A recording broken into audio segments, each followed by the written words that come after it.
What is good, y'all? Welcome back to my YouTube channel. So today I'm gonna show y'all how to do this transition on my Alight motion and node video. It's pretty easy to do and to follow. So let's get started. So first, you'll have to import both of your clips that you want to make the transitions with. Now what you're gonna do is take the first clip only and export it. So I'm just gonna delete this and export the first clip. Save it, and you can bring back your second clip right there. Now what you're gonna do is go over on node video, create a new project, import the video that you just saved. Now what you're gonna do is click on the plus right there, click on asset store, go on distort, and pick lens distortion. Now put it at 0, put the amount at 0. Now what you're gonna do is click on the amount option right there, and you'll see a timeline. This is where you'll place all of your keyframes to animate an effect. So what you're gonna do is place a keyframe at the end of the timeline right there, and place another one a little bit earlier on the timeline right there.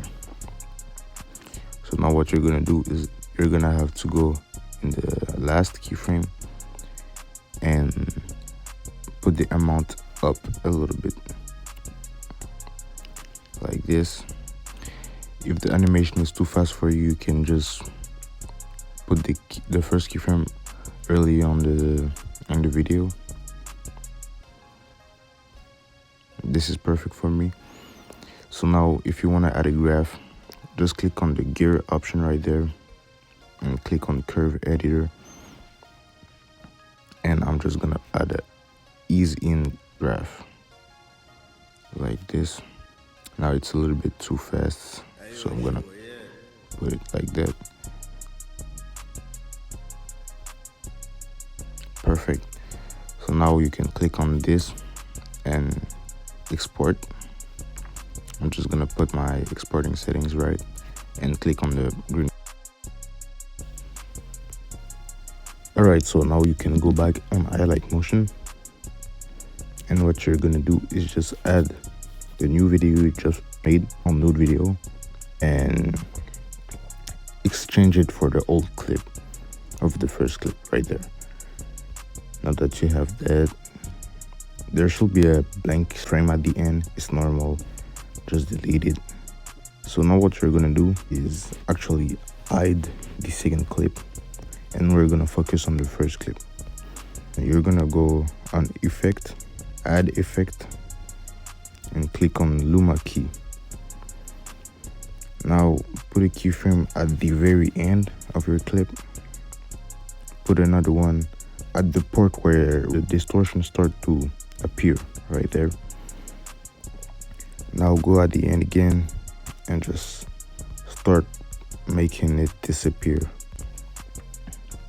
Now just start making your footage disappear like that.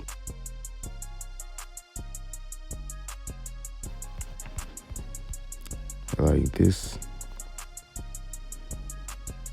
Now just put the same type of graph that you put on node video, just put it there.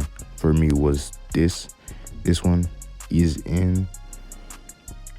Now what you're gonna do is go click on the plus right there, add a square, make it fit into the compositing area.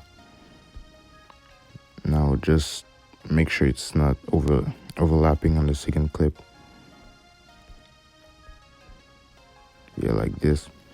Now click on color and fill, click on the gradient option, and what you're gonna do is put the white color under there like this and the black color up there like that.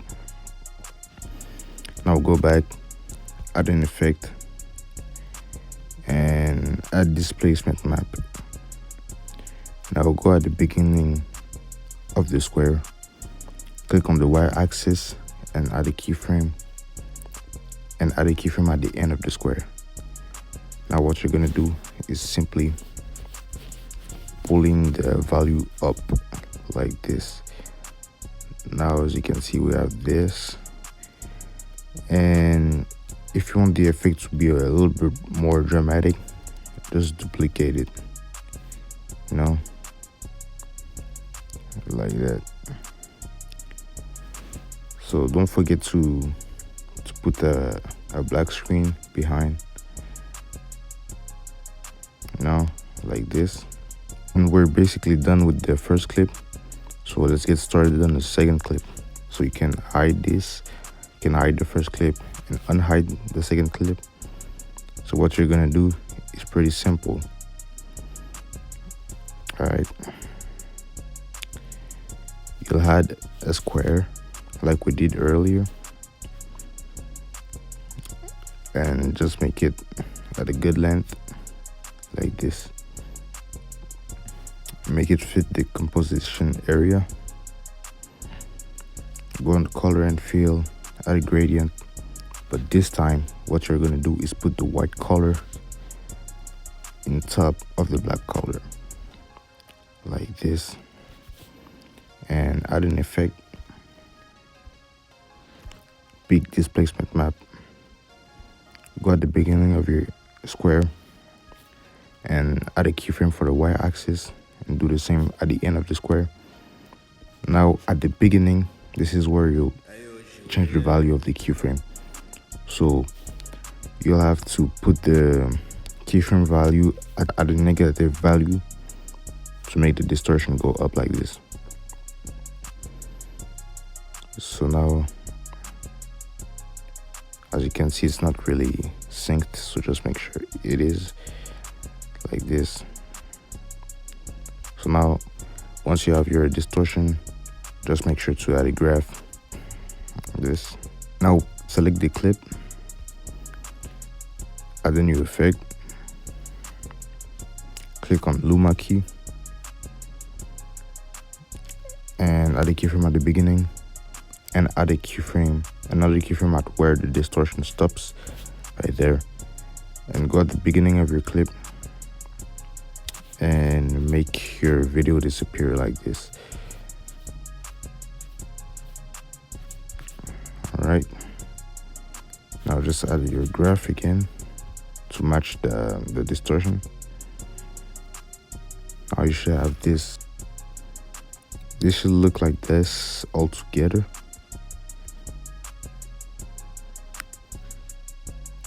Don't hesitate to make the second clip overlap under the first clip to make the transition a little bit faster. You see, place it as you like it, like this. Now once that is done, you can just export this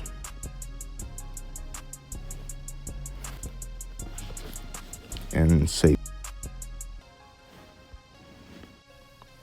Now for the final step, you'll have to open Node Video.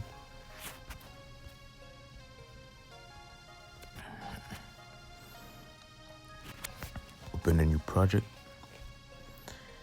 and click on the orange plus right there. Click on media, click on video, and import the Alight motion project you've just exported.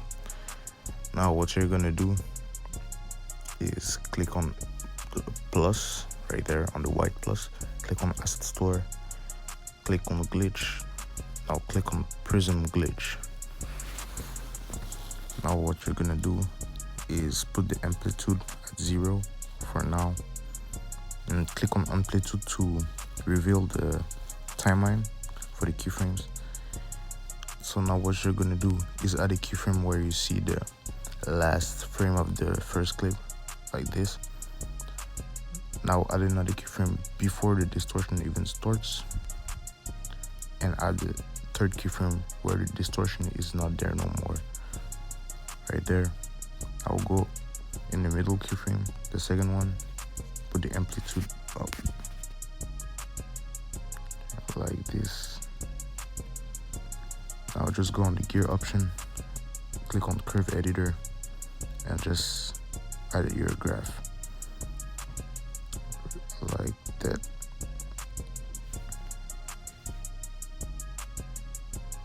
Now what you can do is add another glitch effect. Go on the plus, go on asset store, go on RGB, and click on prism. Put the blur at 0 like that, and just put the 3 keyframe at the same position. One right there, another one right there, and the third one right there. And go in the second keyframe in the middle right there, and put the blur up. Now just don't forget to put your graph like that. Now here's the transition. Should look like that, and you can simply export it and use it in your edits or your music videos. I hope the video was helpful. If it was, don't forget to like, subscribe, and share. If you're an Alight motion user, don't hesitate to buy my VFX pack, link in the description, and follow my Instagram. And yeah, see you in another video.